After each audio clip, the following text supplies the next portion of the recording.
नकारात्मक सोच का शिकार हो जाता है। जब शनि की पूर्ण दृष्टि चंद्रमा पर होती है तब भी आदमी एंजाइटी से ग्रसित हो जाता है। जब राहु केतु या शनि के साथ चंद्रमा हो जाता है तब भी बहुत भयंकर एंजाइटी होती है। ऐसा आदमी अपने फ्यूचर को लेकर के हर समय तनाव में रहता है। अगर बृहत पाराशर होरा शास्त्र आपने अध्ययन किया होगा तो चंद्रमा में जब शनि का अंतर चलता है या शनि में जब चंद्रमा का अंतर चलता है तो उस समय शास्त्रों में लिखा गया है कि 1 कटोरा पका हुआ चावल, 2 चम्मच घी, 2 चम्मच दही और 1 पाव गुड़, ये सारी चीजें मिला करके 7 शनिवार अगर काली गाय को खिलाया जाए तो निश्चित रूप से इस दोष से मुक्ति मिल जाती है।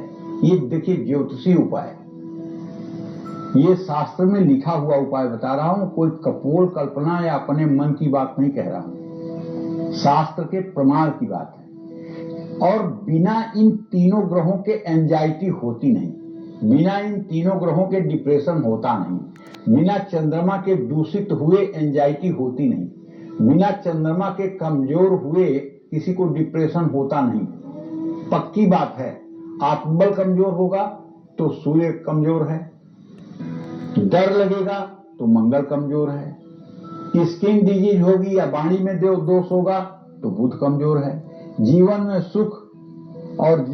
सुख और संपन्नता की कमी है तो बृहस्पति खराब है, वैवाहिक जीवन ठीक नहीं है, लग्जरी लाइफ नहीं है तो शुक्र खराब है, और यदि बहुत मेहनत करने के बाद भी सफलता नहीं मिल रही है तो शनि खराब है, अगर ऐश्वर्य से लाखों कोस दूर हैं तो राहु खराब है, अगर दिमाग से क्लॉटिंग हो रही है या दिमाग में ब्रेन की कोई समस्या है तो केतु खराब है।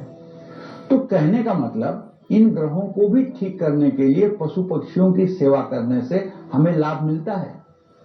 अगर आपका भी मन अशांत रहता है और आपको नहीं पता कि कुंडली में किन ग्रहों के कारण ऐसा होता है तो मैं आपसे आग्रह पूर्वक कहना चाहूंगा, चिड़िया, गाय, खरगोश, इन सबकी आप सेवा कर सकते हैं।